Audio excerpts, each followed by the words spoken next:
তোফাজ্জল দীর্ঘদিন পর্যন্ত এলাকায় চলাফেরা করেছে। এমন কোন ইতিহাস আমরা দেখতে পাই না যে তোফাজ্জল কোনো মানুষের একটি সম্পদ নষ্ট করেছে, কোন মানুষের একটি সম্পদ অবৈধভাবে তিনি ধরেছেন। তার সর্বোচ্চ চাহিদা ছিল 50 টাকা, 20 টাকা, একজনের কাছে চাইতো, কিছু খাইতো। প্রিয় ভাইয়ের আমার, আজকের যারা এই জানাজায় উপস্থিত হয়েছেন সকলের কাছে সজোরে অনুরোধ জানাচ্ছি যে এলাকায়ও যদি এরকম কোনো আমরা ঘটনা দেখতে পাই যে একটি চোর বা একটি কোনো সন্দেহের বশবর্তী, সন্দেহের উপর নির্ভর করে এরকম দুর্ঘটনা আর যেন দ্বিতীয়বার পুনরাবৃত্তি না হয়, আমরা সবাই সচেষ্ট থাকবো। প্রিয় উপস্থিতি, আমরা কি এই তোফাজ্জল হত্যার বিচার চাই? কে কে চাই? তো আমরা যদি তোফাজ্জল হত্যার বিচার চাই, আমরা যদি বিচার চেয়েই থাকি, তাহলে আমি আপনাদেরকে জোর অনুরোধ জানাবো যে এই জানাজা শেষে আমরা চরদানি বাজারে স্থানে, হোন্ডা স্থানে আমরা একটি মানববন্ধনের আয়োজন করেছি। আমি আশা করব চরদানি সকল মানুষের পক্ষ থেকে আপনাদেরকে অনুরোধ জানাবো যে প্রত্যেকটা মানুষ এই মানববন্ধনে আজকের অংশগ্রহণ করবেন তো ইনশাআল্লাহ। আমরা জানাজা শেষেই দাফন কাজে যারা যাবে তারা ব্যতীত সকল মানুষ আমরা হোন্ডা স্থানে চলে যাব।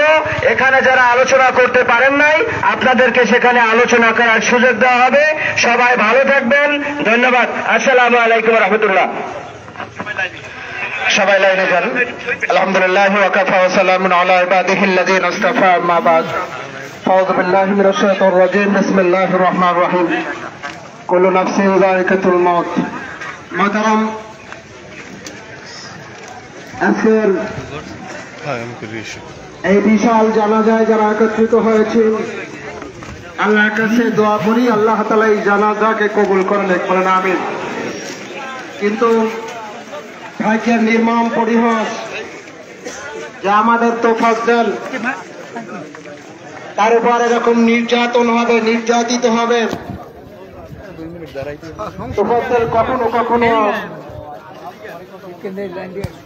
মাছের বাজারে যাইতো, বলে একটা মাছ পাইলে নিজের ছোট্ট ভাইয়ের ছেলেদের কাছে নিয়ে যাইতো, বলে এই মাছটা তোমরা খাও। ভাগ্যের নির্মম পরিহাস, বাবা মারা গেল, মাও মারা গেল, কিন্তু আমার কাছে বড় আশ্চর্য লাগতেছে যে তার মা তার বাবার জানাজা আমি পড়াইছিলাম, কিন্তু তোফাজ্জলের জানাজা আমাকে পড়াতে হবে সে কথা বুঝি না। জেনেছিলাম তোফাজ্জল আমার জানাজায় শরীক হবে, কিন্তু যেখানে মানুষ গড়ার কারিগর, আমার বড় ভাইও ঢাকা ইউনিভার্সিটিতে পড়েছিল, অনেক গিয়েছি ঢাকা ইউনিভার্সিটিতে, কিন্তু নিজের কাছে এখন খুব গেছিলাম এই কোনো দুর্বিষহ লাগতেছে যে একটা ছেলেকে কিভাবে নির্যাতন করলে পায়ের হস্ত খসে পড়তে পারে, কিভাবে রক্তাক্ত হতে পারে।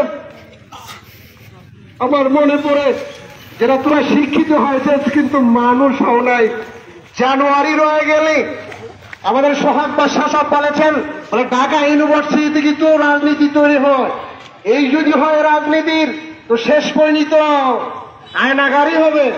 এজন্য ভাই ও দোস্ত বুজুর্গ, আমি আজকের এক বন্ধু আমার রিয়াজ ঢাকার থেকে ফোন করছেন যে ভাই তোমার এসএসএস পেয়েছি, এই তোফাজ্জল তোমার গ্রামের? আমি বলতেছিলাম ভাই আমার গ্রামের না, আমার কাছের। আমার মনে আছে ওর বাবা একসময় দূরে চলে গেছিল, ওরা দুর্বিষহ জীবন যাপন করতো, আমাদের বাড়ি বারবার যাইতো, কিন্তু সে থেকে তোফাজ্জলের জীবনে মনে হয় আর শান্তি হইল না। বলে আমার রিয়াজ বলতেছিল যে ভাই সারা বাংলাদেশের যে চোখের পানি, এই পানিতে হয়তো তোফাজ্জলের জিন্দেগি আল্লাহ তাআলা অনেক বড় করে দেবেন, তোফাজ্জলকে শহীদি মওত আল্লাহ তাআলা দান করবেন। এজন্য সবাই বলেন আমিন। সৎ আল্লাহ তোফাজ্জল জীবনে শান্তি পায় নাই, কষ্টই পেয়েছে। ও আরশে আজিমের মালিক, তুমি তাকে জান্নাতের সর্বোচ্চ মাকাম দিয়ে আল্লাহ তাআলা জান্নাতুল ফিরদাউস নসিব করো, তাহলে আমাদের এই কষ্ট, আমাদের রক্তক্ষরণ, আমাদের চোখের পানি একটু হয়তো শান্তি পাবে। আখির দাওয়ানা আলহামদুলিল্লাহি রাব্বিল আলামিন। এখন জানাজা হবে, জানাজার পরেই আমাদের র্যালি হবে। আল্লাহ তাআলা আমাদের জানাজার মধ্যে সকলকে অংশগ্রহণ করার তৌফিক দান করুক। আমাদের রাস্তায় যারা বের হয়েছেন এখনই জানাজা হবে, জানাজা হবে।